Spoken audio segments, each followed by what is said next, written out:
जय हिंद दोस्तों, global affairs में आप सभी का स्वागत है और मैं हूं साइमान। इंडियंस आर एरोगेंट, ये कहना है यूएस के ट्रेड एडवाइज़र पीटर नेवैरो का। पीटर नेवैरो एक टॉप ऑफिशियल हैं यूएस एडमिनिस्ट्रेशन के। ट्रेड से रिलेटेड मैटर्स पर यूएस प्रेसिडेंट को एडवाइस करते हैं। यूएस की ट्रेड पॉलिसी कैसी होनी चाहिए, क्या होनी चाहिए, उनके ट्रेड डायनामिक्स कैसे होने चाहिए, इसमें बड़ा दखल रहता है। तो ये ऑफिस बहुत इंपॉर्टेंट हो जाता है।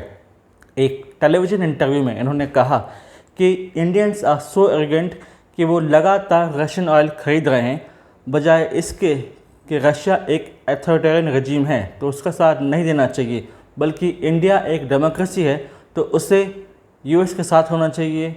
यूएस, फ्रांस, ब्रिटेन इस क्लब में रहना चाहिए और अथॉरिटेरियन रजीम जैसे कि रशिया, चाइना, इनके अगेंस्ट खड़ा होना चाहिए।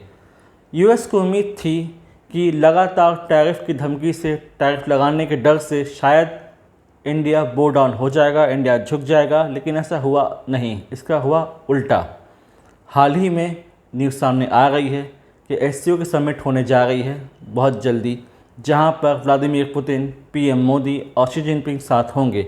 इसको देखकर यूएस अलर्ट है, उसके कान खड़े हो गए हैं, क्योंकि ये ग्रुपिंग अब मजबूत होती जा रही है। तो यहाँ पर ये इंटरव्यू में ऐसा कहना सामने आता है, यूएस की फ्रस्ट्रेशन को भी दर्शाता है कि किस प्रकार से यूएस अंदर के अंदर फ्रस्ट्रेट हो रहा है कि क्यों इंडिया उसकी बात नहीं मान रहा, क्यों लगातार रशियन ऑयल खरीदता जा रहा है। हम ऑयल वहाँ से एक्वायर करेंगे, प्रोडक्ट वहाँ से एक्वायर करेंगे जहाँ से हमें सस्ता पड़ेगा, फिर चाहे वो रशिया ही क्यों ना हो। रशिया ने हमें लगातार सस्ता ऑयल ऑफ़र किया, सस्ता ऑयल हमें दिया, चीप ऑयल दिया, हमें कन्वीनियंट लगा, हमने उसे लगातार ख़रीदा और इसे खरीदते रहेंगे। फिर रशिया हो या कोई और मार्केट हो जो बेहतर ऑफर करेगा, हम वहाँ पर जाएंगे। और यहाँ पर भारत एक सॉवरेन स्टेट है, यहाँ बात एरोगेंस की नहीं, बात होती है सेल्फ रिस्पेक्ट की, सॉवरेनिटी की, इंटरनल फ्रीडम की। तो चूँकि हम एक सॉवरेन स्टेट हैं तो हम किसी थर्ड कंट्री के डिक्टेट्स पर नहीं चल सकते, उनके कहे अनुसार नहीं चल सकते, उनके कहे अनुसार अपने पॉलिसीज़ को फ्रेम नहीं करेंगे कि उनकी पॉलिसीज़ ऐसी होनी चाहिए, उनको खुश करने के लिए हम फैसले लें, उनको खुश करने के लिए हम अपने ट्रेड कॉमर्स को फैलाएं या उनके हिसाब से काम करें। फ्रांस हो, जापान हो, साउथ कोरिया हो, ये क्लोज़ एलाय हैं यूएस के, उनके हिसाब से फ़ैसले लेते हैं। यूएस की आर्मी यहाँ पर डिप्लॉयड रहती है और यूएस के अलग अलग मिशंस में, अलग अलग एक्शंस में ये उनका खुलकर साथ देते हैं। लेकिन हम ऐसी किसी फॉरेन पॉलिसी को परस्यू नहीं करते, हम बराबरी की बात करते हैं। हम किसी के सबऑर्डिनेशन में रहकर उसके ऑर्डर्स को ब्लाइंडली फॉलो नहीं कर सकते। और ये बात शायद यूएस के समझ में आ नहीं रही, यूएस के ऑफिसर्स के समझ में आ नहीं रही है। और इसी कारण से धीरे धीरे इनसाइड यूएसए ट्रंप अनपॉपुलर होते जा रहे हैं, उनकी पॉलिसी अनपॉपुलर होती जा रही है। उनसे लगातार पूछा जा रहा है कि आपके टैरिफ वॉर के कारण इंडिया यूएस का संबंध बिगड़ता जा रहा है। निकी हेली, एक भारतवंशी पॉलिटिशियन, उन्होंने भी कहा था कि don't burn relations with India, Bharat के साथ रिश्ते खराब मत कीजिए, उसे बनाए रखिए, अदरवाइज़ बहुत नुकसान होगा। ये बात ना ट्रंप को समझ में आ रही है, ना ट्रंप एडमिनिस्ट्रेशन बैठे जिम्मेदार लोगों की, फिर चाहे उनका ट्रेड एडवाइज़र ही क्यों ना हो। कोई ना कोई उनका ऑफिशियल टेलीविज़न इंटरव्यू में आता है, कुछ ऐसा कह जाता है जो कि अनवारंटेड होता है, अनएक्सेप्टेबल होता है। बात यहाँ पर सेल्फ रिस्पेक्ट की है। यदि हमें बेहतर लगेगा तो हम वहाँ से चीज़ें खरीदेंगे। और यहाँ पर ट्रेड एंड कॉमर्स में हम किसी सेकेंड कंट्री के हिसाब से तो नहीं चल सकते, ये निर्णय नहीं ले सकते। ये ट्रंप का डिप्लोमेटिक फेलियर ही है कि उन्होंने इस चीज़ को समझा नहीं और एक क्विक डिसीजन लिया इस उम्मीद में कि इसका बहुत अच्छा इम्पैक्ट होगा, बल्कि हुआ इसका उल्टा। इंडिया यूएस के संबंध अपने लोएस्ट एब में हैं। 4 बार कॉल किया यूएस प्रेसिडेंट ने प्राइम मिनिस्टर मोदी को, पीएम मोदी ने उनके कॉल्स को अवॉइड किया। इसे हाईलाइट किया जर्मन मीडिया ने और फिर धीरे धीरे एक प्रकार की सिंपैथी की लहर दौड़ पड़ी for the India against US president Donald Trump. यहाँ पर उन्हें समझना होगा कि आपके हिसाब से निर्णय नहीं लिए जा सकते, आपको इक्वल फुटिंग पर बात करनी होगी। सॉवरेन कंट्रीज़ जैसे बात करती हैं ऑन इक्वल टर्म्स, इस हिसाब से आपको बिहेव करना होगा ताकि आपका और भारत का संबंध बेहतर हो सके।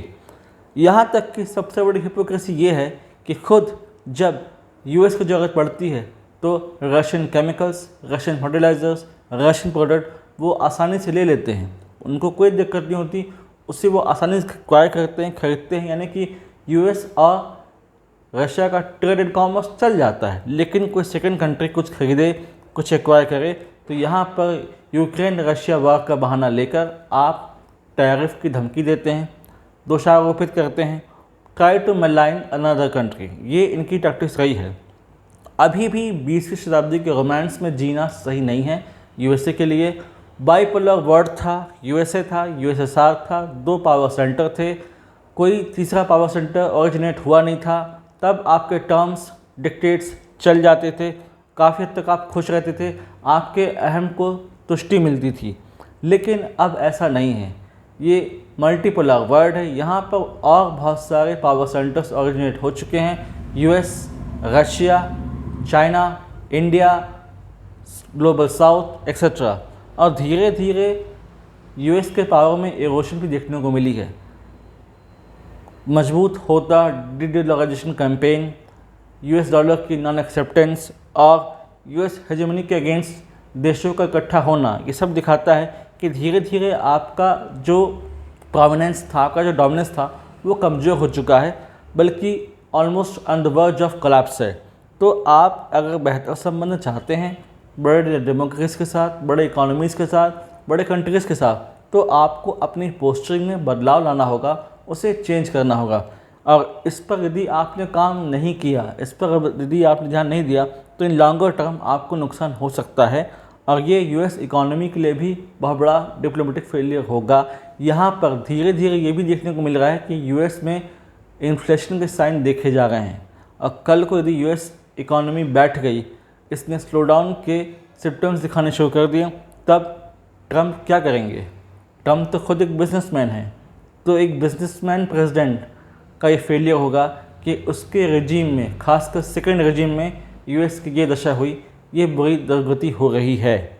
तो यहाँ पर कॉल लेना है ट्रम्प को, ट्रम्प एडमिनिस्ट्रेशन को सोचना है, समझना है कि उनका डिप्लोमेटिक पॉलिसी कैसी होनी चाहिए with regard to India, with regard to rest of world, और कैसे आपको बुली नहीं करना है अनदर कंट्रीज़ को। इस पर आपको बदलाव लाना होगा, तभी लॉन्गर मैनर में एक बेहतर सस्टेनेबल रिलेशंस आप डेवलप कर पाओगे with India and the rest of world. Otherwise होगा ये कि धीरे धीरे आप होंगे आइसोलेट, धीरे धीरे आपकी सिग्निफिकेंस कम होती जाएगी, दूसरे पावर सेंटर्स आपको इग्नोर करेंगे और आप अलग थलग पड़ जाओगे, जिसकी शुरुआत लगभग हो चुकी है। एससीओ हो, ब्रिक्स हो, रशिया इंडिया चाइना ट्राइका हो, ये सारे मजबूत होते जा रहे हैं और ये इंडिकेट कर रहे हैं कि नए पावर सेंटर्स बन रहे हैं, नए डायनामिक्स बन रहे हैं जियो पॉलिटिक्स में, जो कि दर्शाते हैं कि किस प्रकार से नया पावर सेंटर का उदय हो रहा है और किस प्रकार यूएस का पावर इरोड होता जा रहा है दिनों दिन। तो ये थी एक क्रिस्प शॉर्ट वीडियो जहाँ पर आप समझ सकेंगे कि किस प्रकार से यूएस के ऑफिसर सोचते हैं, यूएस के पॉलिटिशियन सोचते हैं और क्या हो सकता है यूएस इंडिया रिलेशन आने वाले समय में। I thought to have video in this regard. आप अपने व्यूज़, अपने कमेंट्स, अपने थॉट्स कमेंट सेक्शन में मुझे बताइए, मुझे जानकर खुशी होगी। इस वीडियो को लाइक कीजिए, हमारे चैनल को सब्सक्राइब कीजिए, बेल आइकन प्रेस कीजिए, इस वीडियो को फैलाइए, प्रोपेगेट कीजिए ताकि लोग समझ सकें, जान सकें कि आज यूएस इंडिया रिलेशंस की क्या कंडीशन है और आने और समय में क्या ये बिगड़ेंगे और ज़्यादा ऐसे सुधार की कोई गुंजाइश है। Thanks for watching. Do like, share, subscribe the channel and widely spread this video for the knowledge of people. Thanks for watching. जय हिंद, जय भारत, जय मां भारती।